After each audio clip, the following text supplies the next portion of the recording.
conseil on peut savoir parents et dire que va sensibiliser les bango, va la réguler la classe, pour enseignants, va au sérieux. Parce que on va se former les la lobby. Et je suis convaincu que d'ici 5 ans, la mentalité va tout changer. Parce que là, on a une situation où la mentalité va changer. La 5e année, il y a déjà au moins des classes. En tout cas, déjà, je suis sûr que d'ici 5 ans, mon mentalité va changer. Pour nous, vraiment que les parents veillent. Est-ce que beaucoup qui disent que mon conseil parce que tu es enseignement? Effectivement, on a tous ça pour le cas où Motunio sur Azana mona na classe et cela yo que loko wana tse que azali parenté. Siko bino awa ezandengeni. Biso tozali école conventionnelle. L'état azali mona. To ko ça l'exception te.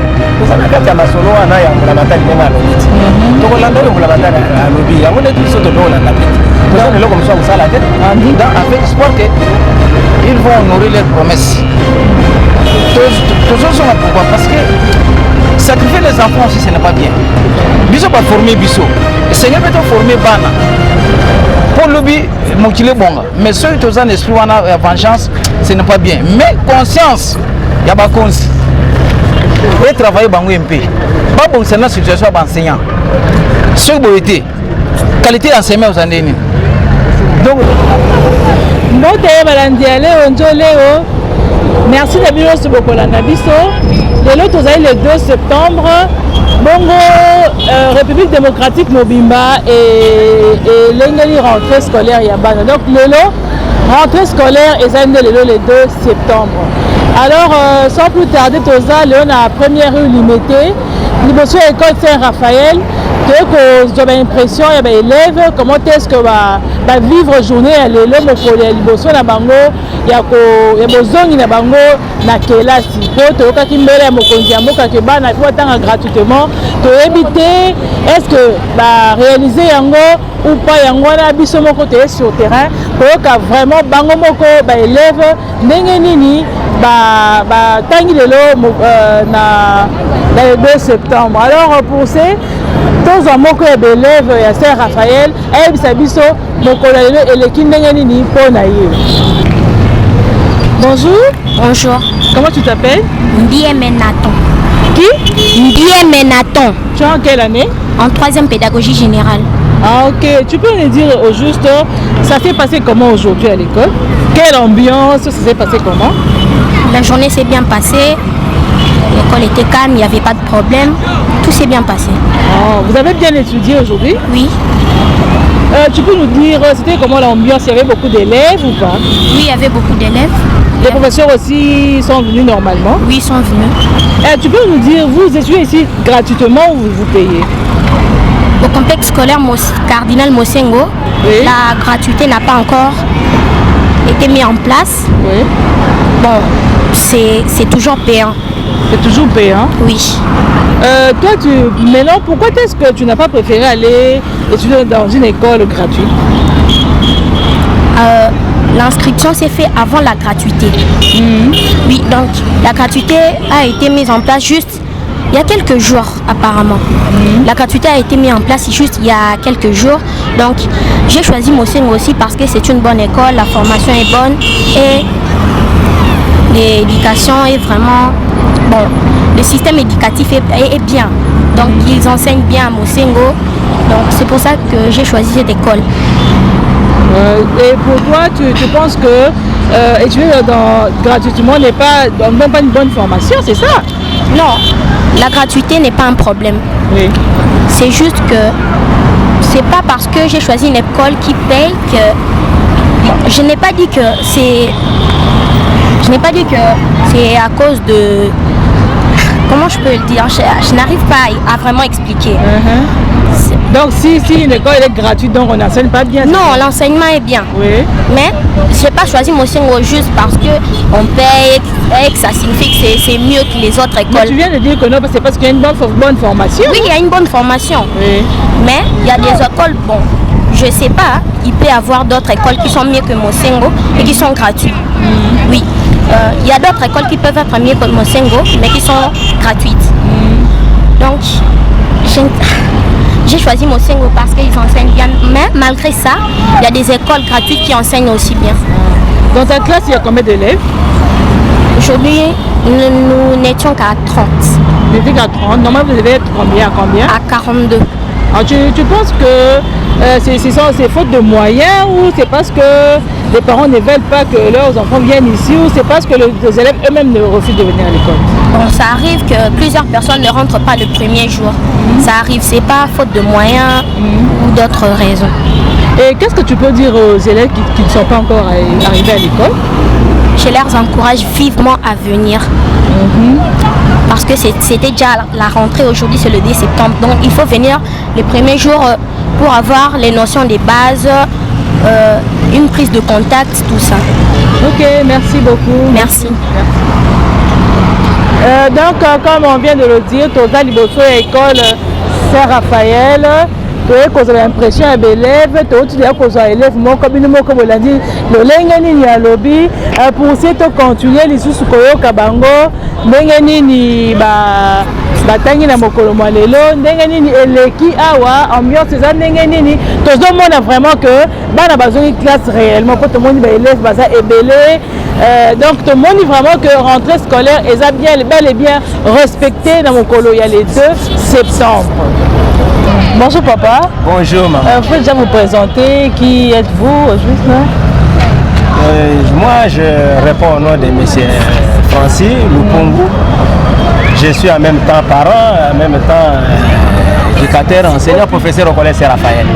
Ok, merci. Monsieur Francis Lupungu. Monsieur Lupungu. Oui. Pourquoi vous savez que le 2 septembre, tout le monde va tenir bleu blanc.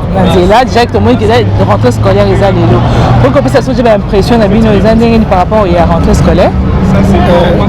Ça a impression sur 2 plans, comme enseignant et en même temps comme parent, élève, parce que nous avons effectivement parents. Rentrée est effective. D'abord comme professeur. Rentrée l'état fixé qui est zongi est normal. Soko taliomoko banana biswawa bangoni soto baye. Pona olakisake eloko a hésité ezalité to bandi penza musala to bandi yango. Donc rentrée a été effective.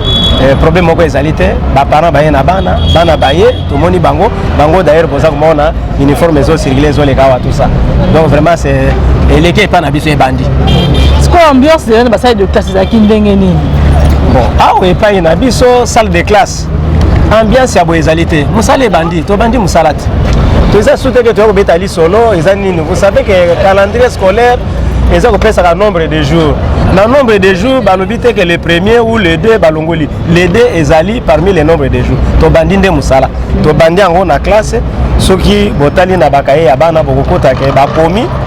On a volé to bandi musala ba komi ba professeur ba côté na ba classe ba on sont présents ça les a qui a libre réalité donc musala pas na biso bandi est-ce que beaucoup qui ndingisa mokonzi ya mboka sur côté enseignement effectivement wana toza koyoka yango motu nyonso aza na mwana na classe soki ayoki eloko wana tseke azali parenté siko bino awa eza ndenge nini biso tozali école conventionnée l'état azali kona toko ça l'exception te toza na kati ya masolo wana ya mbulamatari ndenge alobi te tokolanda oyo mbulamatari alobi yango nde biso tope kolanda pete toza na eloko mosusu akosala te ndingisa wana ekomelaki bino boyambi yango na boboto nyonso ndingisa wana ekomi epai na biso toyebi yango toyambi yango tokoboya te so toboyi seke biso tobimi en dehors ya makambo oyo bango baza koloba tondimi ndingisa wana epai na biso tolandeli yango mende biso comme tozala na biso bato ya bavolonté toza kosala mosala wana mosala na biso eza ya koforme bana toza kotangisa bango ndingisa ezali ndingisa elingi koloba te ke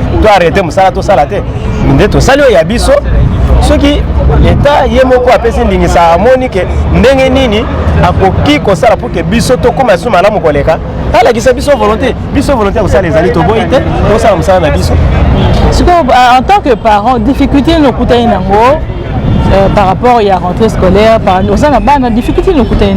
Difficulté et kozanga te en tant que parent. Au moins que nous solo toza kozwa eza penza kokokate ekoki te mpo oza na bana 3-4 osomba babiloko wana oyo tolobaka bana bazali nete na humanité kuna ndingisa ekomi kuna te il faut tofuta bafrais kuna soki naza na bango 3 mpona futa eza mwa pasi parce que mosolo wana ekokoka na bana wana 3 te. Mais papa, en tant qu'enseignant, bayebi que no gratuité en enseignement, est-ce que n'est-ce pas que bakisi no mo salaire wana? Le salaire que boza en mesure pe ya ko tangisa ba oyo musu ba tanga gratuitement te. Non, kolobake babakiseli biso wana ngai nandimi yango te. Boyokaki bino moko. Mama journaliste. Boyokaki yo moko ke balobi ete bakobakisela biso musolo wana na octobre. Pona lelo tozali awa, lelo moko babakisi ezali te. Biso nde na volonté na biso to ndima musala, nde toye kosala ngo tolakisa ke biso tosali. Soki bango pe bamoni ke oui, bato yo tokokaki ko supporter basali musala na bango, basala ngo le plus vite possible kuzala bien. Mais nga azoki moko ya balakisi pe alobaki déjà ba foot mois d'août déjà vous a payé. Ya mois d'août eza payé na tonini. Kaka ndenge bafuta biso 40. Est-ce que va changer? Mais par rapport à la gratuité balobi esengeli ke mutunete azwaka prime na ye ya $100. Sikoyo yo ofuti 100,000. Est-ce que kokali na $100? Wana nde kofuta tolingi kofuta abongisa penza makambo wana parce que ba parents teke ba parents tolembi pe makambo ngo mende babongisa bakumisa biso na place oyo toki komona ke tokoki mwa kosala yo esengeli na bana na biso problème ezali te mais jusque là tozio ya kala wana ya sika bapesi te balobi ke na octobre na souligner yango ezanga ite bakonzi bango moko balobi octobre mais babosani ke septembre ezali sanza siko na septembre tokosala boni biso bansenya tokosala boni na septembre bango balobi octobre est-ce que septembre ezali sanza ou bien ezali sanza tokosala boni po kokende faut kofutela bana transport kozonga na bango boyebi oyo nyonso wana so tokamati totiango na 100,000 wana est-ce que septembre ekokoka kotinda mwana mikolo nyonso etisuka kuna nde tomonaki ke esika wana ebongi malamu te esengeli baresone malamu bakokai kotinda biso na mosika kuna te esengeli baresone mwa mokebe parce que mosala ezali baresone mpe ndenge nini tokoki kosala makambo wana pour ke bana biso mpe tokoma te na sanza mosusu ekoya wana okoki koyebisa biso nini mpo chef d'état abi ke no bana nyonso batanga mais toremarke ke no bokomi koboya bana bokomi koboya bana mpo bana mosusu sikoyo mpo bakende wapi te koboya bana wana nayebi te ngai en tant que molakisi nazali nayebi soki baboyi bana te mais nde ye moko mbulamatari ayebi ke boko kotia na classe bana 100 te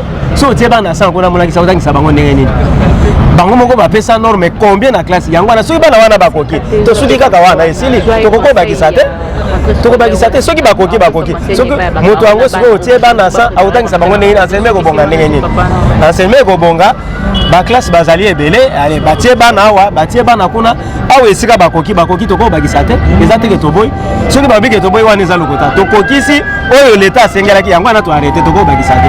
Ce qu'on conseille au kopesa na baboti par rapport à rentrée scolaire au 2018 bazwa bana batinda bana na classe ezali mpona honneur ya biso bapara bana bakende kotanga batanga mais batia kaka espoir ke leta abongisa mpe pour ke enseignement yango wana ezala ya kitoko mpo enseignement ezalaka mpenza ya kitoko leta abakisa mais bango bavandisa bana na bandako te batinda bango kuna na classe mpo yango nde tozali koluka kovandisa bana na basite pambapamba yango nde ekomisa bango tanto batie mobulu mais soki bazoya na classe bakosala mobulu te leta abongisa bapara basepela bato bakotakisa basepela bana mpe basepela bayebaka enseignement eza ya kitoko eloko eza misato. Merci beaucoup papa. Nasepeli mpo na yo. Merci.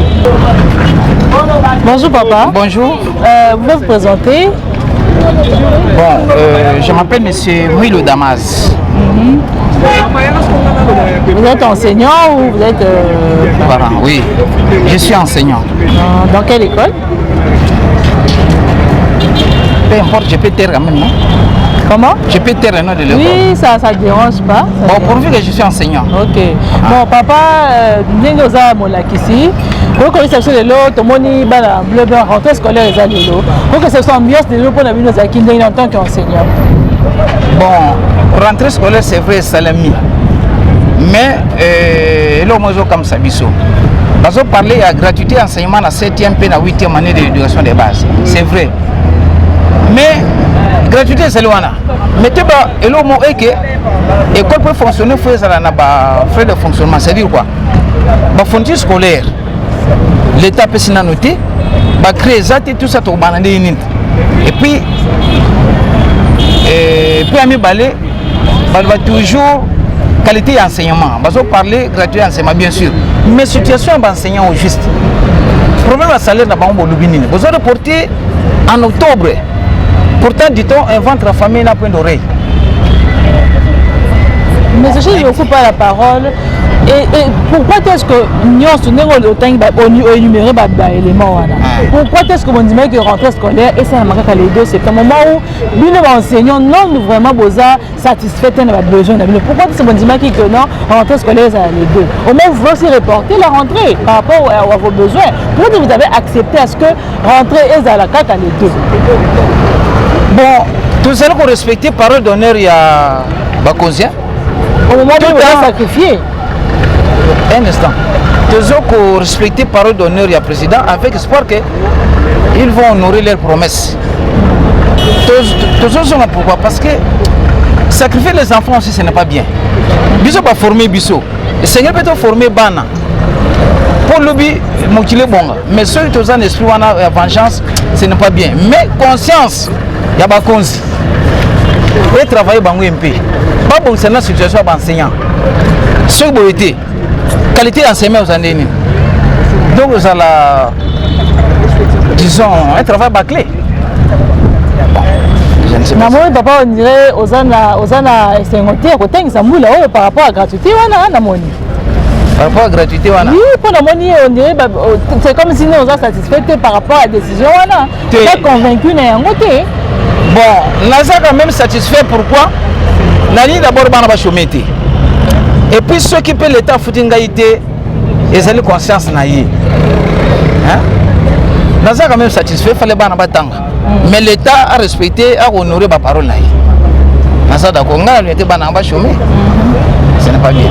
Mais moi, si le mec que nous déjà vous avez payé, moi, ou déjà payé, vous avez déjà payé. Est-ce que c'est bon ou faux? Moi, doute. Ma 770 000, ça peut faire quoi la vie d'un enseignant? Il doit payer les transports, il doit payer les loyers, les soins médicaux. Il a aussi des familles à soutenir. 170 000 exprime quoi? Exprime c'est un peu en dollars, en termes de dollars, je ne sais pas. C'est presque 100 $, non? Bon, et puis, j'ai de beaucoup dire. Nous entendons dire que le ministre touche dans les 14 000 francs congolais, l'enseignant 100 $. Entre le ministre et l'enseignant qui rend service à la nation et qui ne rend pas service à la nation. Pourquoi l'enseignant est-il minimisé? Est-ce que si les syndicalistes nous par rapport à la plainte de l'enseignant, parce qu'à chaque année, l'enseignant va se plaindre par rapport à salaire chaque année. Il y a d'autres gens qui sont souvent bientôt comme que moi, la terme il y a 3e ou 5e primaire est incapable d'écrire même son propre nom. C'est vrai par rapport à la plainte de l'enseignant, c'est pour ça que ça m'a lamouté.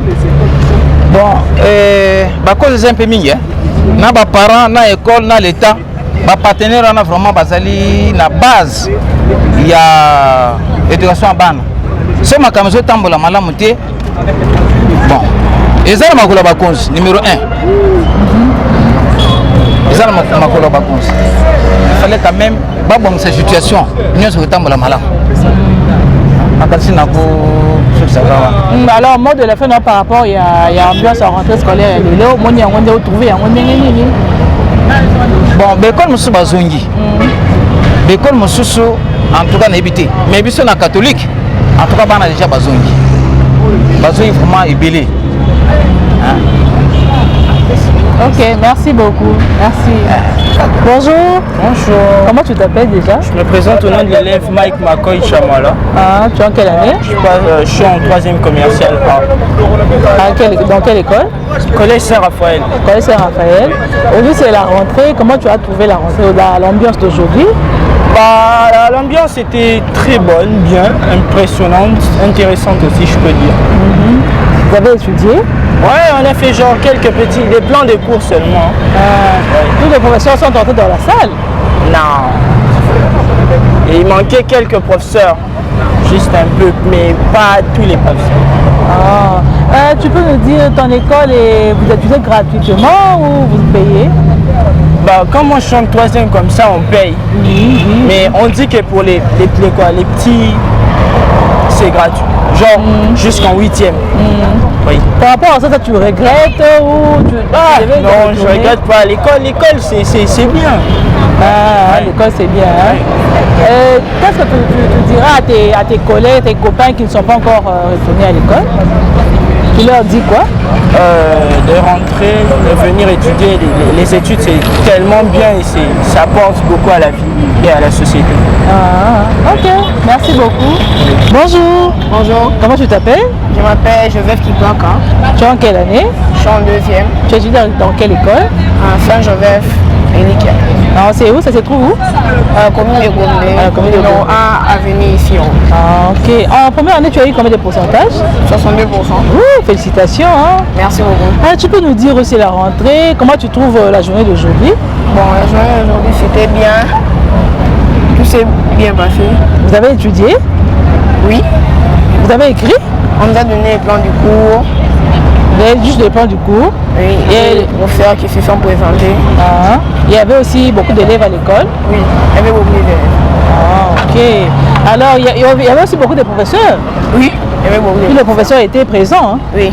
Ah, ok. Alors, qu'est-ce que tu peux dire aux élèves qui sont encore à la maison, qui traînent encore à la maison, ceux qui ne veulent pas étudier, qu'est-ce que tu leur dis? Bon, de venir à l'école c'est bien. Il faut étudier pour devenir quelqu'un utile. C'était demain. C'est ça que je peux leur dire. Merci, bravo. Bonjour papa. Bonjour maman. Papa, vous pouvez déjà vous présenter? Oui, je me nomme Kassongo Chibamba. Oui. Papa, je crois que les lots moni déjà va tenir blanc, noir et bleu, blanc dans la zéla. Tout le monde est déjà à rentrée scolaire. En tant que parent, impressionnant les années pour mon collègue. C'est une joie immense dans mon cœur parce que c'est l'éducation qui vaut pour un pays. Hein, c'est l'éducation qui vaut. Si on commence à éduquer les enfants, ça vaut la peine. Moi, je suis très content que les enfants reviennent vraiment à l'école parce que c'est l'avenir de demain. Voilà. Et quelles étaient les difficultés par avant la rentrée scolaire pour que... Non, auparavant, je suis père, j'ai mes enfants qui étudient. La difficulté était tout le temps, on était tout le temps menacés par des enseignants qui disaient nous allons en grève, nous allons en grève. Cette année, je suis impressionné agréablement de voir que, en tout cas, l'enseignant va zongi classe sans qu'il y ait trop de réclamations, genre ça la tête, c'était bon, on a vu ça. Quand même cette fois-ci, je vois que Ban Bazongi sans problème. Hein. C'est ça. Mais papa, vous avez dit que vous avez gratuitement. Oui, nayoka kiango.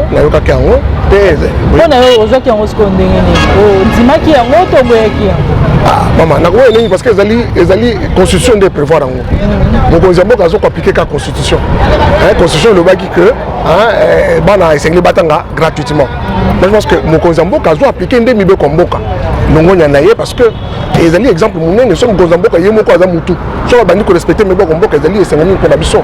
On en a vraiment surpris agréablement parce que depuis le régime où les cas qui a papa Mobutu, ti na papa Kabila Musée, ti na ils ont quand même un projet, ma promesse, mais cette fois-ci, quand même, nous pouvons nous réjouir que les Kouana et les Salama. Doute que vous allez mater parce que mes parents ont récupéré ma maman dans l'école.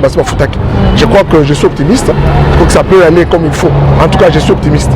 Papa, pourquoi c'est à l'école gratuit ou en tout cas, il faut dire que nous avons dans l'école à Saint-Raphaël. Ils ont quand même non Mosengo, ils sont quand même gratuit.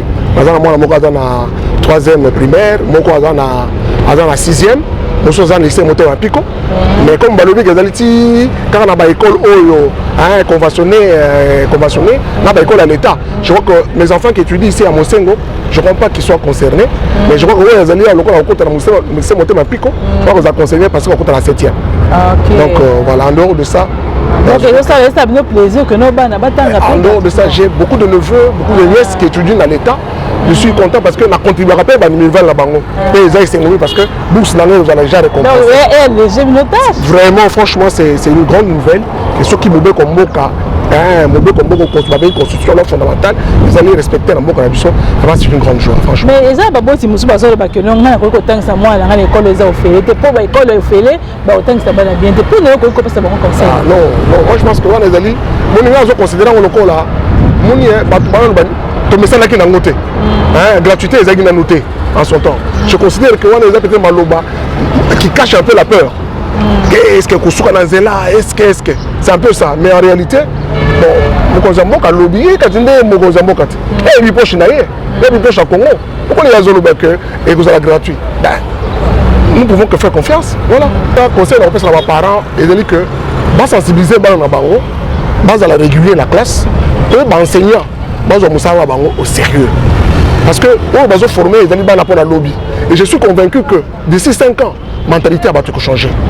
Parce que l'autre dans une situation beaucoup d'habitude, la mentalité va dans 5e année, il y a déjà au moins tant on a des classes. En tout cas, déjà, je suis sûr que d'ici 5 ans, ma mentalité va changer. Pour nous, vraiment que les parents veillent qu'ils achètent ce qu'il faut minimum pour la balle la classe. Et puis,